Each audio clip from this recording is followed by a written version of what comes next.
Good evening all of you. मैं Bhadauria sir और मेरे यूट्यूब चैनल बेजा राय आपका स्वागत है। तो हमारा इतिहास की सीरीज चल रही थी और इतिहास की सीरीज में हमारी बात मौर्य साम्राज्य को लेकर हुई थी। और मौर्य साम्राज्य के अंतर्गत हमने चंद्रगुप्त मौर्य के बारे में पढ़ा था कि चंद्रगुप्त मौर्य कौन था, कहाँ से उसकी उत्पत्ति हुई, किस प्रकार से चाणक्य को मिला और किस प्रकार से चंद्रगुप्त मौर्य ने मगध राजवंश की गद्दी को प्राप्त किया, है ना। तो आज हम चंद्रगुप्त के बारे में और आगे पढ़ेंगे, किस प्रकार से चंद्रगुप्त ने मौर्य साम्राज्य का विस्तार किया। ठीक है, आइए देखते हैं।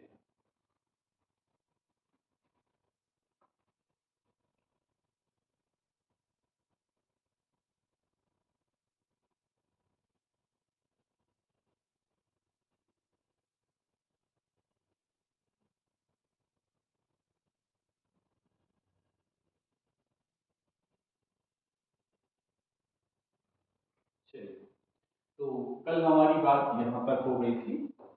305 ईस्वी पूर्व में चंद्रगुप्त मौर्य और सेल्यूकस निकेटर के मध्य एक युद्ध हुआ था।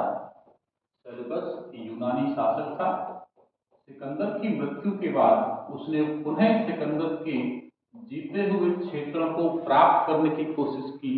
उसी कोशिश में उसका सामना चंद्रगुप्त मौर्य से हुआ 305 ईसा पूर्व में।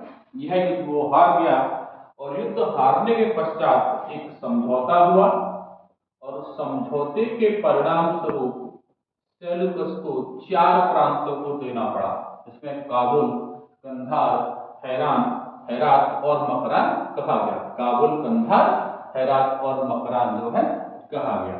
इसके अलावा चंद्रगुप्त मौर्य को सेल्यूकस ने अपनी पुत्री हेलेना से विवाह करा दिया और साथ ही राजदूत मेगस्थनीज को दरबार में भेजा, जिसने इंडिका नामक पुस्तक लिखी थी, है ना। तो यहाँ तक हमारी बात हुई थी। तो इसमें एक टॉपिक और बनता है, वो टॉपिक बनता है कि किस प्रकार से मौर्य वंश जो है उसकी उत्पत्ति होती है। इसमें पूछा जाता है कि मौर्य वंश की उत्पत्ति कहाँ से हुई है और मौर्य वंश का जो है ये वाला है ना, इसको हम यहीं पर ऐड कर लेते हैं। चलिए यहाँ पर ऐड कर लेंगे इसको।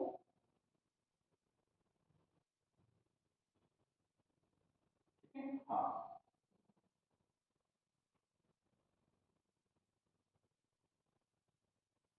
कई बार क्वेश्चन बन जाता है कि मौर्य राजवंश में जो है मौर्य कहाँ से थे। ठीक है, इस पर हमारी चर्चा हो गई है।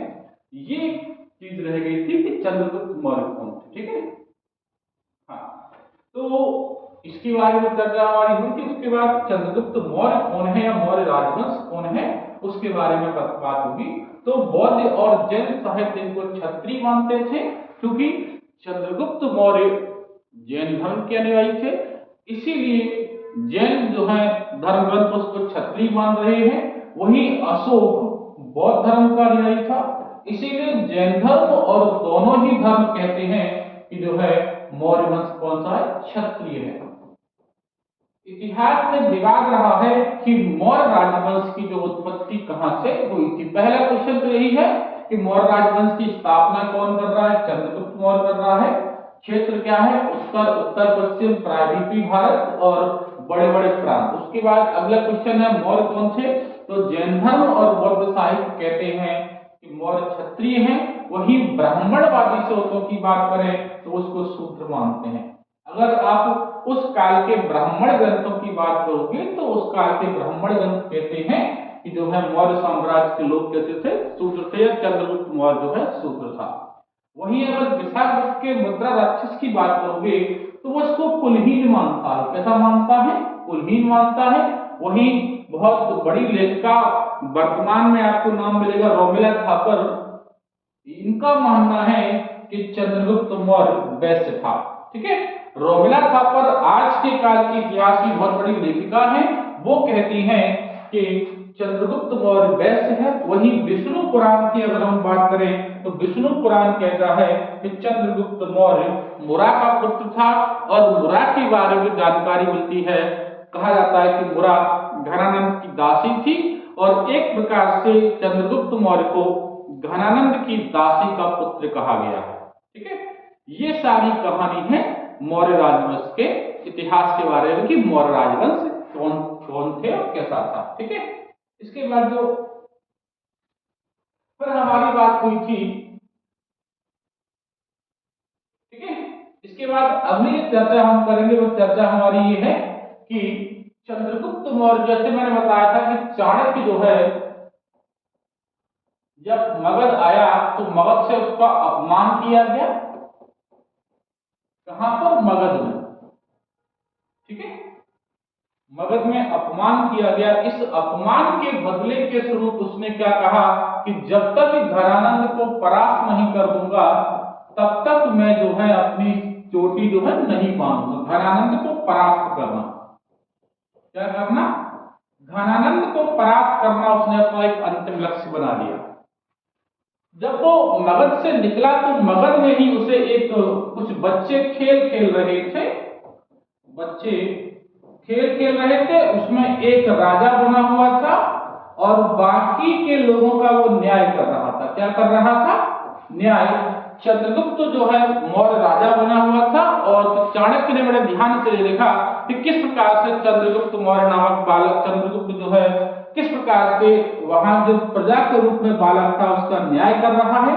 जब चाणक्य को लगा कि ये वाकई बालक के अंदर कुछ एनर्जी है, वाकई बालक एक अच्छा राजा बन सकता है, चंद्रगुप्त जो है उसको लिया, उसकी माँ मुरा के पास जाते हैं चाणक्य, और चाणक्य मुरा से जो है चंद्रगुप्त को कहते हैं कि आपके बालक को मैं तक्षशिला ले जाना चाहता हूं और वहीं पर इसकी शिक्षा दीक्षा करूंगा और अगर आपको पैसे की आवश्यकता है तो पैसे की भरपाई मैं करूंगा। यानी कि एक रास्ते से बालक को उठाया, उसकी मां से लेते हैं, उसकी मां को पैसे देते हैं कि आप जीवन यापन करिए, इस बालक को मैं पढ़ाऊंगा लिखाऊंगा और एक सम्राट बनाऊंगा। तक्षशिला लेकर जाते हैं, वहां चंद्रगुप्त को शिक्षा देते हैं, वहां पर युद्ध पद्धति सिखाई जाती है और युद्ध पद्धति के पश्चात पहला युद्ध होता है पंजाब में। पहला युद्ध पंजाब में घनानंद के खिलाफ हो रहा है लेकिन हार मिलती है। कई बार कहा जाता है कि हार के आगे जीत है, और वाकई ही हार के आगे ही जीत होती है। आप जितनी बार हारेंगे आप उतनी बार मजबूती से आगे आइए। हार आपको बताती है कि आपको क्या गलती नहीं करनी है। एक कंपटीशन के क्षेत्र में एक कहावत है कि अनुभव अगर किसी से लेना है तो एक फेलियर व्यक्ति से लीजिए, वो आपको क्या नहीं करना इसके बारे में बताएगा। जो व्यक्ति पहली ही बार में सिलेक्ट हो जाएगा वो आपको ये नहीं बता सकता है कि क्या गलतियां नहीं करनी चाहिए।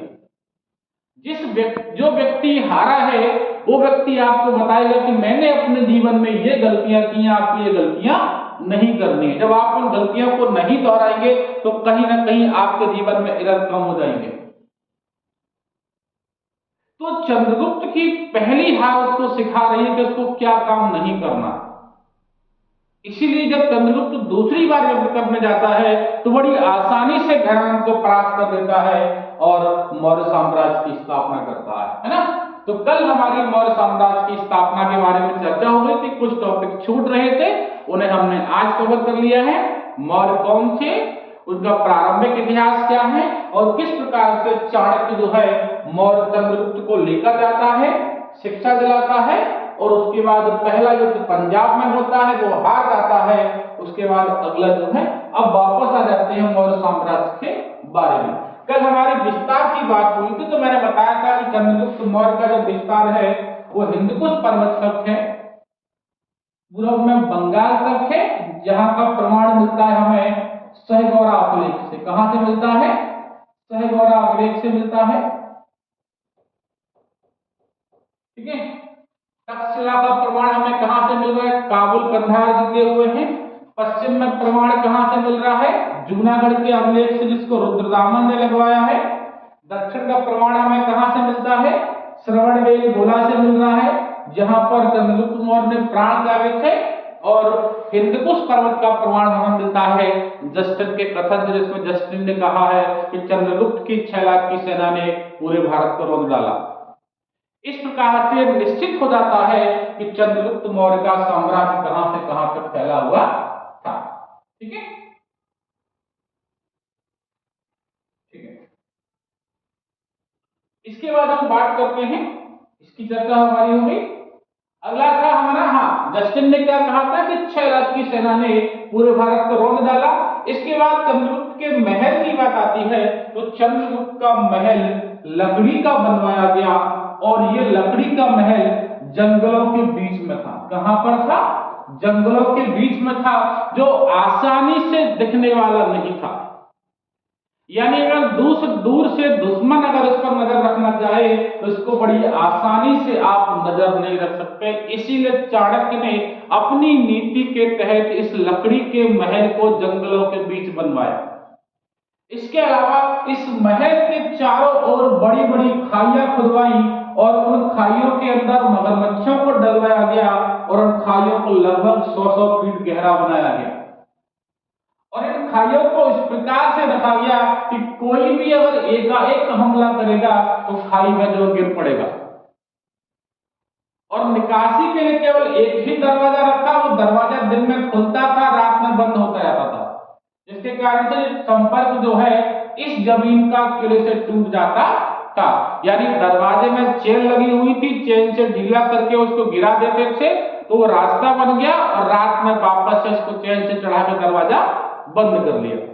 इस प्रकार से चंद्रगुप्त राज जो है मौर्य का महल बनाया गया। उसके बाद सुरक्षा कर्मी की बात आती है तो ऐसा कहा जाता है कि चंद्रगुप्त मौर्य की सुरक्षा कर्मी में जो महिला सुरक्षा कर्मी का घेरा बनाया गया था ताकि चंद्रगुप्त मौर्य पर आसानी से हमला न हो सके। ठीक है, तो सुरक्षा में एक घेरा महिला सुरक्षा कर्मियों का था तो बहुत आसानी से हमला नहीं करेंगे, तो कहीं ना कहीं सम्राट हमारा जो है वो सेफ रहेगा। इसके अलावा कहा जाता है कि चंद्रगुप्त मौर्य जब बाजार में निकलता था तो उसके साथ उसकी पूरी टोली निकलती थी और साथ में उसका बगीचा भी साथ चलता था। इस बगीचे में आर्टिफिशियल टाइप के पेड़ चलते थे और जिन पर जो है पशु पक्षी बैठा करते थे। इस प्रकार से चंद्रगुप्त मौर्य के साम्राज्य को डिजाइन किया गया और इस प्रकार से चंद्रगुप्त मौर्य की सुरक्षा को जो है चाणक्य ने डिजाइन किया। इसीलिए मैंने कहा कि चाणक्य की नीति बड़ी खतरनाक है, वो किसी पर विश्वास नहीं कर रहा। जब आप चाणक्य का मंडल सिद्धांत पढ़ेंगे, यहां पर बताता है कि राज्य कैसा होना चाहिए। चाणक्य ने बताया है कि पड़ोसी राज्य कैसे होना चाहिए। चाणक्य स्पष्ट कहता है अगर आपका पड़ोसी राज्य कमजोर है उस पर हमला कीजिए, उसे अपने राज्य में मिलाइए। अगर आपका पड़ोसी राज्य मजबूत है उससे दोस्ती करिए, उसको कमजोर करिए, फिर उसको जीतिए। अगर आपका पड़ोसी राज्य मजबूत है तो आप पड़ोसी राज्य से हाथ मिलाएंगे, तब तक हाथ मिलाकर रखेंगे जब तक वो कमजोर ना हो जाए। यानी चंद्रगुप्त मौर्य इस प्रकार की योजनाएं तैयार कर रहा है कि वो अपने आसपास किसी साम्राज्य को एस्टेब्लिश होने ही नहीं दे रहा है। कमजोर है उसको मिला लेता है, ताकतवर है उसको कमजोर कर रहा है। इसीलिए चाणक्य की नीति जो है आज भी कहीं ना कहीं तर्क संगत आधार पर ठीक लगती है उस काल के राजा के हिसाब से। जिस प्रकार की नीतियां उसने लागू की थी उसी नीतियों का प्रभाव यह है कि चंद्रगुप्त मौर्य का जो साम्राज्य है वो कहां से कहां तक फैला था।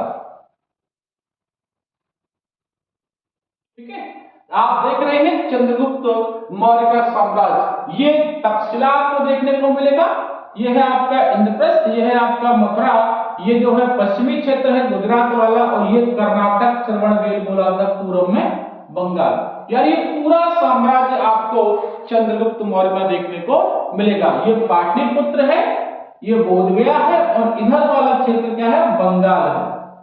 ठीक है, तो ये पूरा साम्राज्य जो है चंद्रगुप्त मौर्य का रहा है। यही कारण है क्योंकि उसका गुरु चाणक्य की जो नीतियां थी उन नीतियों के प्रभाव में उसका साम्राज्य जो है विस्तार होते चला गया। ठीक है, आगे शक राजा रुद्रदामन, उसका जूनागढ़ अभिलेख, जिसमें बताया गया है कि चंद्रगुप्त ने सौराष्ट्र में जिस सुदर्शन झील का निर्माण कराया था, आज मैं उस सुदर्शन झील का पुनर्निर्माण करने जा रहा हूं, है ना। तो इससे क्या प्रमाण हुआ कि चंद्रगुप्त मौर्य ने कहीं ना कहीं गुजरात में एक झील का निर्माण जो है वो कराया था। इसके बाद अगला है जैन ग्रंथों के अनुसार चंद्रगुप्त मौर्य ने जैन धर्म अपनाया था और अंतिम समय उसने कहां बिताया? कर्नाटक के श्रवणबेलगोला में, और यहीं पर उसने संलेखना पद्धति के आधार पर अपने प्राण त्याग दिए। संलेखना पद्धति का मतलब मैंने आपको जैन धर्म में बताया था कि भूख पर चले जाना, अनशन पर चले जाना, अनशन तो नहीं उपवास पर चले जाना, और जब तक आप जो है निर्वाण की प्राप्ति ना कर लें तब तक अनशन पे ही रहना। इसी को कहा गया है संलेखना पद्धति। ठीक है।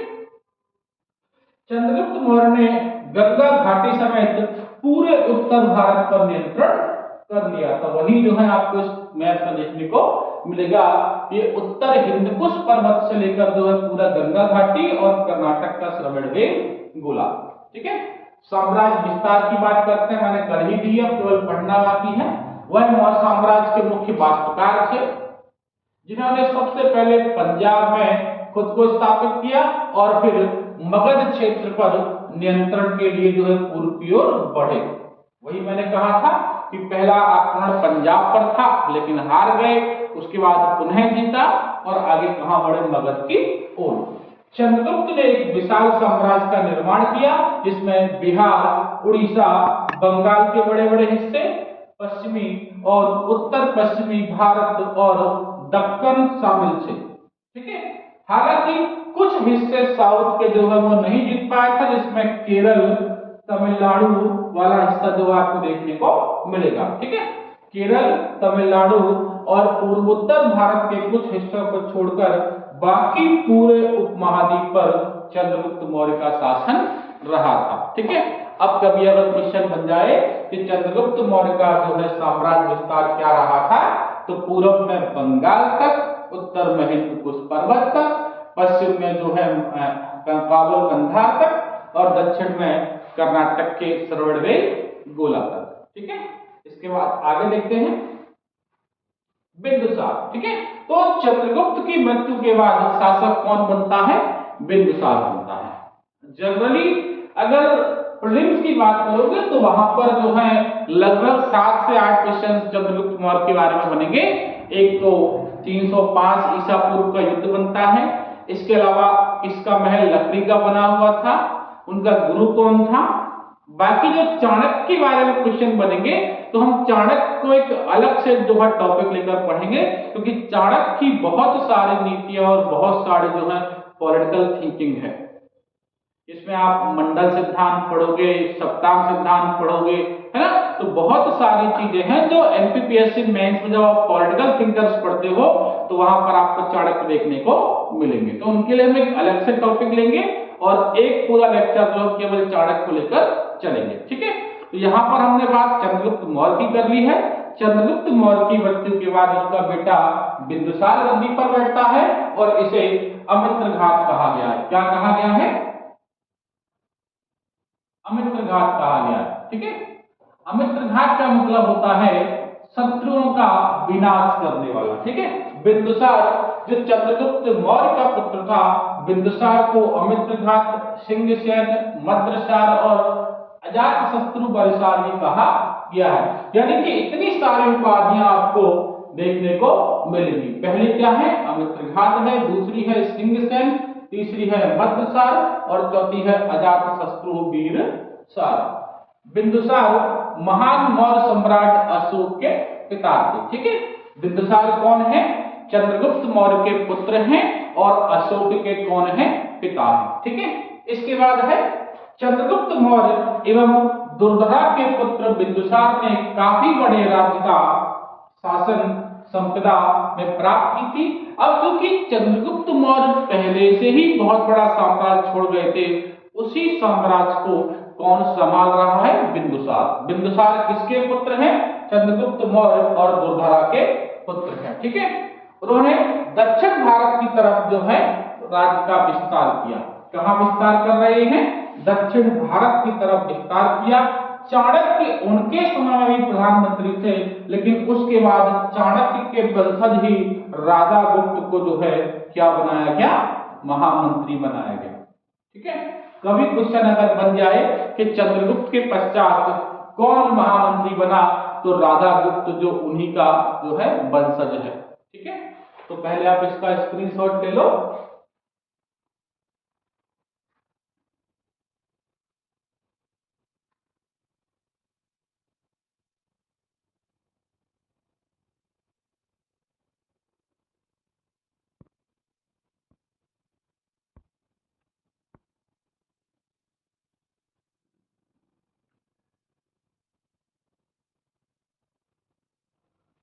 चलिए, ठीक है।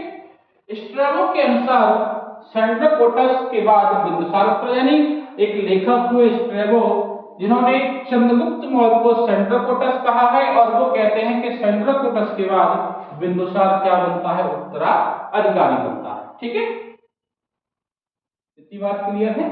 इसके बाद बिंदुसार के शासन में तक्षशिला का विद्रोह। तो बिंदुसार जब गद्दी पर बैठा तो इसके लगभग जो है 6 पुत्र हैं, जिसमें सबसे आखिरी अशोक है, सबसे बड़ा है जो है सुसेन।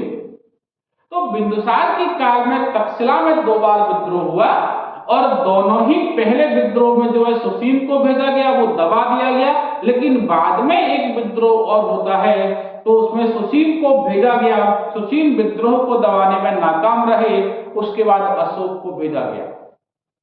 अब अशोक सबसे छोटा बेटा है, उसकी हाइट भी कम है, थोड़ा सा मोटा भी है, स्किन की प्रॉब्लम भी है, और कहीं ना कहीं बिंदुसार उसकी गलत हरकतों की वजह से उसको पसंद नहीं कर रहा। लेकिन अशोक एक महत्वाकांक्षी शासक है, अशोक को कई जगह का गवर्नर बनाया गया, अंत में अशोक को जो है मगध से दूर उज्जैन का गवर्नर बना दिया गया। लेकिन कहते हैं अंतिम समय में जब विद्रोह तक्षशिला में शुरुआत हुई विद्रोह की, उस समय बिंदुसार बीमार हैं। बिंदुसार ने कहा कि भैया सुसीन को बुलाया जाए, मैं उसको उत्तराधिकारी बनाना चाहता हूं। ये बात राधा गुप्त और अशोक को मालूम हुई। अशोक और राधा गुप्त ने एक चाल चली और अपनी बीमारी का बहाना बना के अशोक ने कहा कि मैं बीमार हूं, मैं तक्षशिला नहीं जा पाऊंगा, और वहां पर कुछ षड्यंत्र रचा, और षड्यंत्र के परिणाम स्वरूप बिंदुसार को मृगी का दौरा पड़ा, उनकी मृत्यु हो गई, है ना। इतनी चर्चा अभी हम अशोक की पढ़ेंगे तब और करेंगे। फिलहाल क्या है, बिंदुसार के शासन में तक्षशिला के लोगों ने 2 बार विद्रोह किया।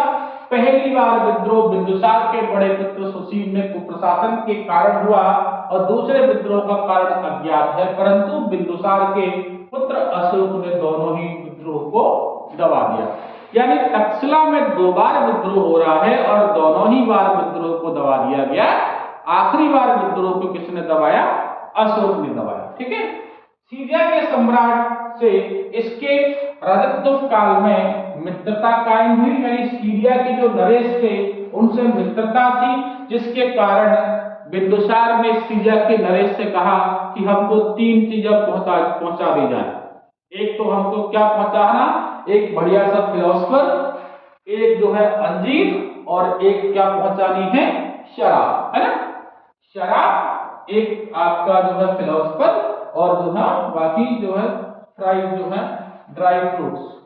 ठीक है, इन 3 की मांग की, इसमें बाकी चीजें तो पहुंचा दी, लेकिन एक लेखक को देने से मना कर दिया और कहा कि भैया हमारे यहाँ प्रथा नहीं है किसी लेखक को देने की।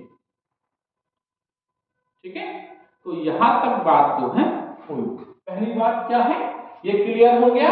इसके बाद सीरिया के सम्राट के यहाँ जो है भेजा गया कि भैया हमको कुछ चाहिए, उन्होंने मना कर दिया। राजा ने अमित्रघात ने एडवोकेट से कहा कि अपने देश से शराब, सोबिष्ट और जो है कुछ फल खरीद कर भेजे जाए, लेकिन उसने क्या कर दिया, मना कर दिया।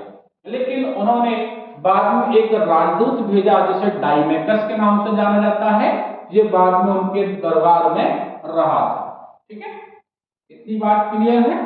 क्या क्लियर है कि उन्होंने एक लेटर भेजा, भैया हमको शराब चाहिए, अंजीर चाहिए और एक लेखक चाहिए। एंटियाक्रिटिस ने मना कर दिया, हम केवल अंजीर और शराब दे सकते हैं, हम लेखक को नहीं देंगे। लेकिन बाद में उनके दरबार से डाइमेकस आया जो बिंदुसार के दरबार में रहा था। ठीक है, इसका आप जो है स्क्रीनशॉट ले लो।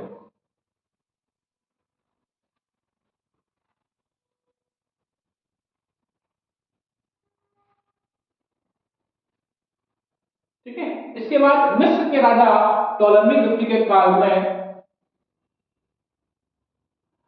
डायोसियस नामक राजदूत आ रहा है, कहां पर, बिंदुसार के राज्यसभा में आ। ठीक है, इसके अलावा जो है अगर हम साम्राज्य विस्तार की बात करेंगे तो बिंदुसार ने 16 प्रांतों के राजाओं को जो है नष्ट कर दिया था और बाद में विद्रोही खसराज के प्रदेश में थे। इस प्रकार से जो है उसने अपने साम्राज्य को और विस्तार किया और अंत में बिंदुसार ने कलिंग जो है छोड़कर, कलिंग को छोड़कर बाकी साम्राज्यों को जीत लिया था। यानी कि जो साम्राज्य चंद्रगुप्त मौर्य का था उसमें और विस्तार कर लिया और विस्तार करने के पश्चात अंतिम समय में वह गद्दी सुशील को देना चाह रहा था, लेकिन गद्दी किसको मिली, अशोक को मिली।